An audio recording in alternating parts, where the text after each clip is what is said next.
Hey, it's the Rhythm of War, chapters 15 and 16.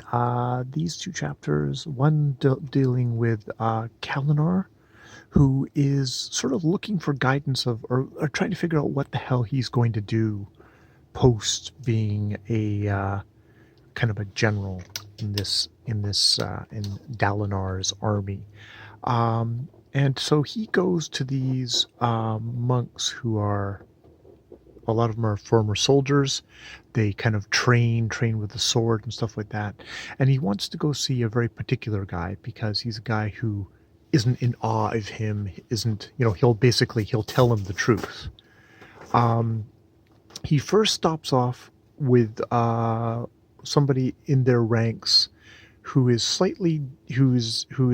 different because he is a former Parshende Parchman, come live, but he's come on their side, and he tells them the good news that I've basically kind of given a Spren kind of an ultimatum. You need to either go with him or just leave. And the Parchman thanks him for it, but says, "Yeah, I don't want to do that. I'm not going to do that." It's like, well, why not? We just, we went through all this stuff. It's like, I don't want a Spren that you're forcing to come to me. I want one that's going to do it willingly, my own thing. And it's one of those things of Kaladin's like, oh, we weren't forcing it, were we? And it's like, well, you were really strong arming it, this Spren to do this.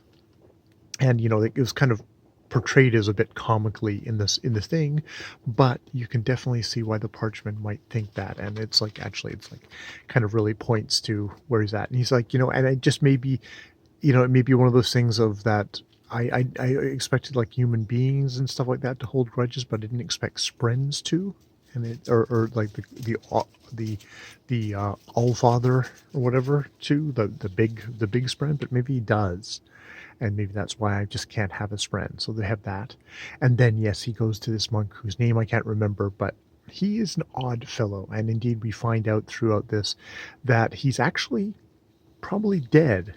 But there was just so much power that, like kind of the outline of a fossil, there was an imprint of him left. And into that imprint came what was left, and so he's been there for a long time. And tells Kaladin, it's like, no, you're still a soldier. You're still, it's not like love, but it's like it is you. It is your entire identity, and that's not going to work for being what these guys are. These monks are. So he's got to find something else. We then have the widow of Kalinar, who is now the wife of Dalinar, speaking with the white assassin, Sprende or whatever, who is a very odd fellow who basically, whoever's got the stone, he'll basically just do whatever they say without question. And it was the Parshende who had the stone when he killed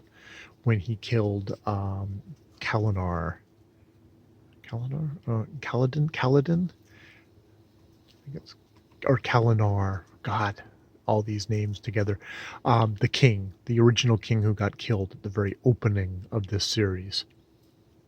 And, he is an odd fellow, very kind of like, I just do what I'm kind of thing. The king told me to give this message to his brother, which he used the king's own blood to write the message in the dirt beside the body, which is a hell of a way to deliver a message. We have that. She brings this gem, this void gems thing, which is like, there's a whole thing here of like basically power. We had already had the conversation between Shallan and one of the mysterious Brotherhood assassin guys who are talking about like power, as in literal like things, fabrials or whatever, that are gonna like could like supply the power for stuff. This is very much the kind of the weeds, the all the kind of the mechanisms that Sanderson loves to have in his things. And she hands this over to a couple of scientists who are like, wow, this is like a perfect gem. It's like it's virtually flawless. This thing could like hold power for like forever and ever. And indeed, apparently it was found in a cave that had been in for maybe 6 or 7 years, still glowing. So it kind of tells you of like how good of a kind of a battery this thing is. So we get that. We get there's Dalinar going by with one of his allies, though they was I can't remember. You see, it's a guy who betrayed them in the past, but for political reasons, they still have to kind of be with. But they're no longer friends. But they make a show of walking publicly together, so it looks like that the alliance is still super solid. But is it? Not really. Yes. Yes. So that's basically all I have for this little update. I didn't do as much listening to it. I still do want to go and try and do my homework, try and get input more information into me. I'm actually hoping that now that I've listened to a part of this story, the first bare like 8 hours of this 57-hour plus audiobook, that if I go back and then I do a little bit of research, I'll like, oh, okay, I've got some of the names in my head, I've got some of where the players are, so maybe it will stick better versus when I was reading summaries and listening to summaries before. It was just like, oh, this does not sticking in my head at all. So I'm gonna try that tomorrow. We'll see. All right, more videos later.